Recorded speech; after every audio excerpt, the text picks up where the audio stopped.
Welcome to another coffee and a chat. So today I'm going to make an attempt to make a video by request. And before I even get started, I want to say that I would like to do more things like this.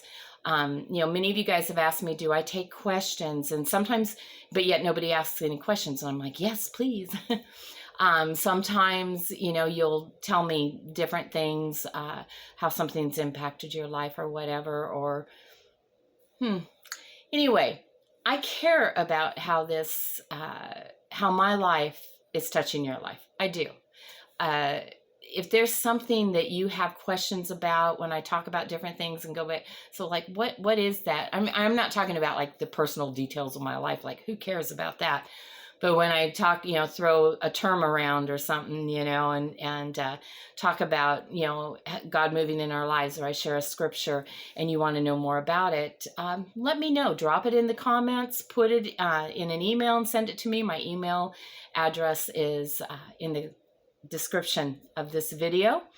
And, and just, maybe there's things that you're curious about, wanting to know more about. Obviously, there's some main themes that have run through my life, one being abuse.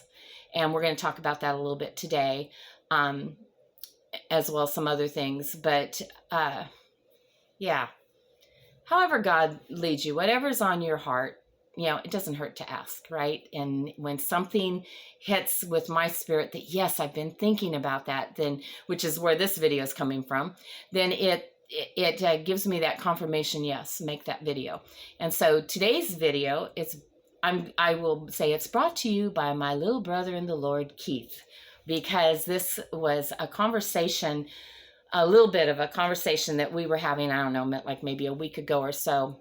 And we were just kind of pondering some things and trying to understand some things. And so I shared with him about what I'm going to share with you today, just briefly. And he said, you should make a video about this. And it's like, I've already been thinking about making a video about this. So you know what? I'm going to take that as confirmation and do it. And so then it's been a matter of waiting for excuse me, it's still early in the day and my throat, it just doesn't wake up very good. Not in this time of year. But anyway, it's just been waiting for to find the right time, because I've been a little challenged lately. but even in that, see, God just does something good through everything. And that's one of the things I love about him, is he's always working for my good. He's never against me. Okay. So what I want to talk about today is that we know that a big portion of my life has been involved in being abused.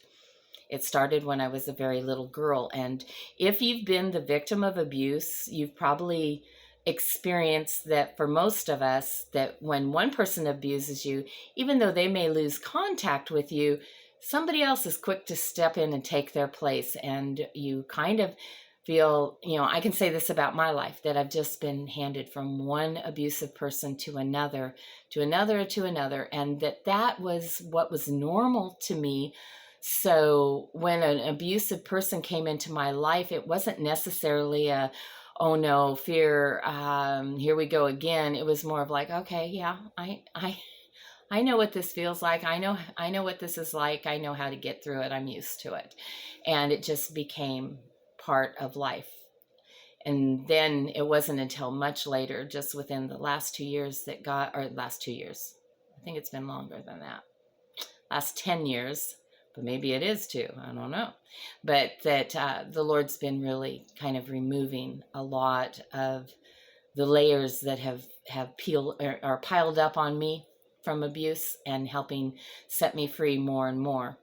And learning to be comfortable in my own skin, being comfortable with who I am, and not worried about what somebody else thinks. Okay, so with that said, if you have been through abuse in your life, then odds are you've been in a codependent relationship too. So what is codependency? When we talk about codependency, it is usually connected to addiction, whether it be drugs, alcohol, sex, food, gambling, collecting too many teddy bears, that, addiction is something else is controlling you, and you're no longer in control of it. And of course, when we're addicted, we usually have that whole denial thing of, well, no, I don't think it controls me. I still have control. I can stop anytime I want. And yet we know that that's not what happens. So codependency is then the relationships that develop out of that in order to manage the addiction or any unhealthy relationship or behavior. So even in abuse, when I look at it, I can see how that developed some codependent relationships for me that I got sucked into, not understanding what that was in order to manage the abuse. So part of me keeping my mouth shut, never talking, and all of that. So what happens if we're stuck in abuse, codependency? Here's one thing I can about promise you. You have been a victim of witchcraft. Just gonna, put it right out there. So when I talk about witchcraft, what I mean is the need for another person to try to control someone else. That, to me, when I look at witchcraft, it's about control. Very unhealthy control. Now, before I go into this a little bit more, and I'm not sure how deep I'll get today, but I want to say something, that I'm not talking about children in a healthy relationship with their parents, because little children, we do need to keep control over them, and we do need to discipline them, and it is our responsibility to train them up in the way that they're supposed to go, to teach them the things of God. And and that's something that I find very interesting with parents of young children, and that I'm a follower of Christ, or I'm a Christian, or whatever, but they don't talk to their children about it because they don't want to what is that? Cram it down their throat, that we've talked about before, or anything. You guys, there is nothing more important for any human being on the face of this planet at any time of the history of the world or the future of the world. There is nothing more important than knowing God and having a relationship with Him, a personal relationship with Him, because that affects eternity as well as affecting life right now. So if you are not teaching your children about the Lord, if you are not reading the Bible to them and praying with them and just teaching them the basic things, that is not good. I'm just going to flat out say that one here. Not you do you, me do me. No. This is the most important thing you're going to do for them. I mean, you make sure that they eat every day because they need to eat. You make sure that they go to bed and get sleep because they need sleep. You watch over all these things. You make sure they get an education. You make sure they have clothes. You provide all these things, and yet the most important thing for you to share with them and provide for them and teach them about is our Lord and Savior, Jesus Christ. Do not neglect that. And I guarantee you, even though they may go through some periods of time when they go, oh, it's crammed down my throat, whether it was or not, in time, they will thank you. They will thank you for having shared truth with them about Jesus. Okay, so that being said, let's continue on. So witchcraft, what I'm talking about here is someone trying to control somebody else. And we're talking about grown-ups, okay? We're going to talk about grown-ups, not kids, because that's a whole nother thing. Even though they can get caught into witchcraft, and even though parents can use parenting as witchcraft, and maybe you'll recognize some of that, but in general, that's not what I'm talking about today. I'm talking about us as grown-ups. Okay, so when you have a person who is exercising witchcraft over you, I have found there are 3 things, and that they start with point A, go to point B, and then point C, that they progress. So the first thing, and I've always called them the 3 arms of witchcraft. So the first arm of witchcraft would be manipulation. Okay? Manipulation. What is manipulation? When a person is trying to, get you to do what they want to. And manipulation, a lot of times, it comes in all sweet. With my abusers, it would be like, oh, Angie, you're just such a sweet little girl. Why don't we take some time? There was one in particular, okay? And he was a babysitter for my brothers and I, a guy from our church. And so he'd be like, Angie, let's just let your brothers do the dishes tonight. You don't need to do them. Why don't you come with me and let's go play a game.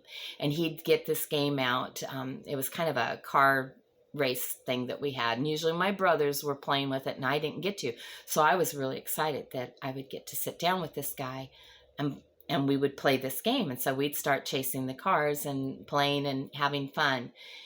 But it was, and he's just getting me all, sweeten me up and, and you're such a pretty little girl. Now take in mind, I was like 4 years old, 5 years old, 6 years old, 7 years old, up to 8. I think that he had access to me from 4 to 8. And then we moved and he lost access to me. But don't worry, somebody else picked it up. So anyway, this guy, it would start out that way and just being all sweet and stuff. And then the game would kind of change. And so now, as the game, and in the beginning, we just went and played the game. Manipulation, when you're dealing with witchcraft, patience is in there because you've got to get this person comfortable with each stage. Well, pretty soon, I don't like the way the game's changed, right? And I don't want to play that game anymore.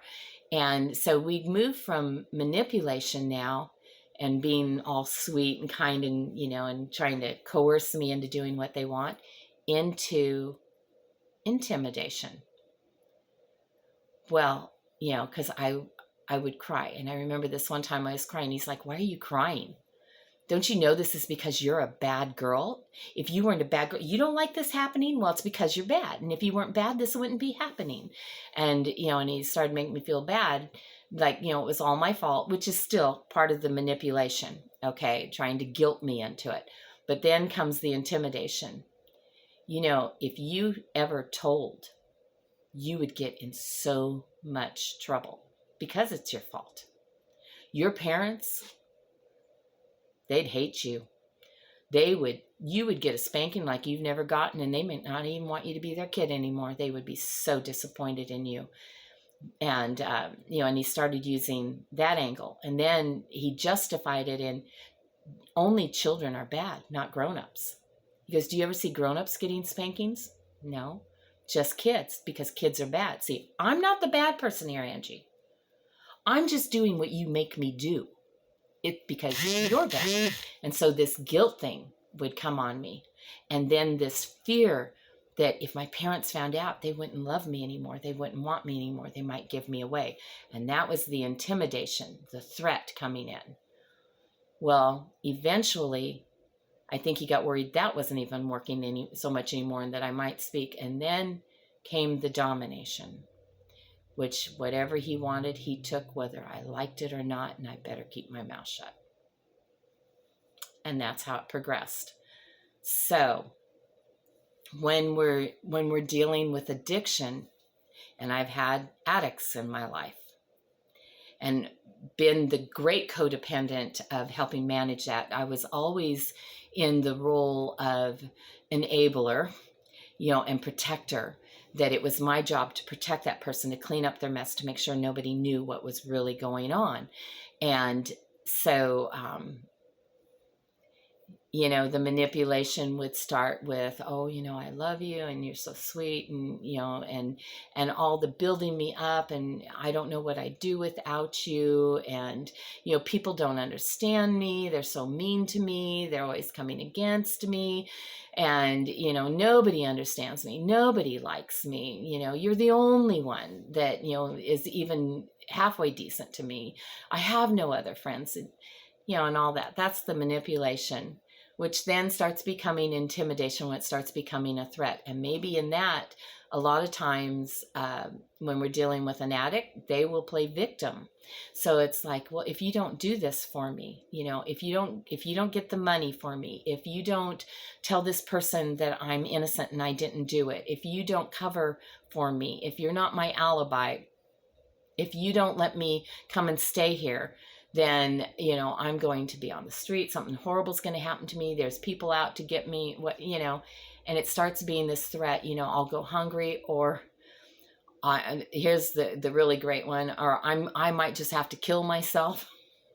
Usually when they're saying that, that's not even a risk. It's just to intimidate you and guilt you into doing something. And then when that doesn't work, eventually comes to domination. And they just take what they want, no matter what you think or how you feel about it. And I've been through that one too. One of the times when I was robbed was I was trying to help somebody out who was supposed to be clean and sober. They weren't. And so there was a lot of the sweet talk, a lot of the, empty flattery, as the Bible calls it, trying to build me up, and, and nobody understood them, but I was so good to them. And, and it was this gal, and, and nobody will help me. And then it was, if you don't let me live here, if you don't take care of me, then I'm just going to be on the street and I don't even know what's going to happen to me. I might get killed or whatever. And so all these, guilt trips and threats against her life. And so I took her in. She was, like I said, she was supposed to be clean and sober. She wasn't. Things progressed. And by the end, she and her friends cleaned me out, robbed me, took all the good stuff and left the crap. That's what happens, you guys. At first, it just seems like you're doing this great thing for them, but it keeps growing until, and I feel that, I believe that we feel it in our gut that something maybe isn't quite right here. And I remember this woman years ago, and she didn't even like Jesus, but she told me that she had learned in life to pay attention to her gut, that it knew a lot more than what she thought. And she was right. I mean, I've took that, because for me, I believe that my gut, when it starts putting conviction there and telling me things, that's God trying to talk to me and say, hey, Angie, this is not what it seems. And yet there's been so many times that I've pressed beyond that, and just tried to dismiss it, that it was just an unreasonable fear, or the enemy trying to get me not to help this person because they really need my help. And all along, I was being played. And in order to control me, to get me to do the things they wanted me to do, through manipulation, through intimidation, and eventually through domination, witchcraft. So today, I think that's all I'm going to say about that. If you want to know more, if you want me to expand more on something, just leave it in the comments or send me an email and I'll see what I can do, see how God leads. But that's just kind of a brief introduction, with the hopes that if this kind of thing is going on in your life, if somebody is practicing witchcraft over you, maybe some guy trying to get you to go out with him, or some girl trying to get you to marry her, or maybe it is somebody who is doing horrible things in life, but trying to get you to take the blame. See, I've had that one too, where it was my responsibility to take the blame when they did something wrong, my responsibility to talk people, and to convince them that person really hadn't done what they'd done, and it's, and the thing is, you would never think you would do that, but when you're so deep in, you don't even realize. And that was the thing, when God began to break some of those relationships off me and pull me away from them so that I could see what was really going on. And then it was like, I was shocked. I was shocked at myself. I was shocked at some of the things I did. I was shocked at what I thought, how I'd felt. And it's like, Lord, set me free. So if you're dealing with something like that, and if God shows it to you and you're recognizing it today, Let him set you free. Turn to him and let him break those bondages off of you. And I'm telling you, unfortunately, the hard part is it can cost you the relationship, because sometimes, most of the time, if that person is still moving that, they got to go. They got to go. You cannot keep letting them do that to you. And now, if you're married to somebody doing that, I'm not saying go out there and divorce them or anything like that. No. But sometimes they'll leave you. Sometimes they will just say, you know what? I think I'm done. I don't want to be married to you anymore. And off they'll go because you're not playing it right. See, I always say with codependency, it's like doing a dance. And we're all expected, each one of the people, because it will usually involve a whole family. And each person has their little dance that they do, the things they're supposed to do to help, meet this other person's desires. And so when one person says, you know what, I'm not going to do that anymore, it disrupts everything. And everybody's like, oh, now we don't know how to function. Even though it was unhealthy, at least we all knew what we were supposed to do. And so, yeah, it can throw it up. And sometimes it will cause a person to say, I don't want to be in your life anymore. I'm going to go find somebody else that will do the dance the way I want them to do it. And you guys, sometimes we just got to let them go. It's hard. I've had to let people go. I know it's hard. So I'm not saying anything here that I haven't been through. So anyway, that's my little spiel on that. I hope it helps somebody. I want to end this with a question though, because Keith and I, when we were talking, he said, do you think it's ever okay to manipulate, intimidate, or dominate another person? So I'm not going to answer that question, but I want you to think about it. Is there ever a time or a case when that's okay? And if you have an answer to that, if you have a feeling on it, an opinion or something, leave it in the comments so that we can maybe all take a look at things, because we learn from each other. So I don't know. Is it ever okay? You tell me. All right. With that, we'll say goodbye until tomorrow. I'm going to go get some things done. And I'll meet you right back here again. Same place, whatever time you want. And we'll talk some more tomorrow. And like I said, if you've got something you want to talk about, put it in the comments or send me an email and let's see. Let's see where God leads. All right. I love you guys. I'll talk to you tomorrow.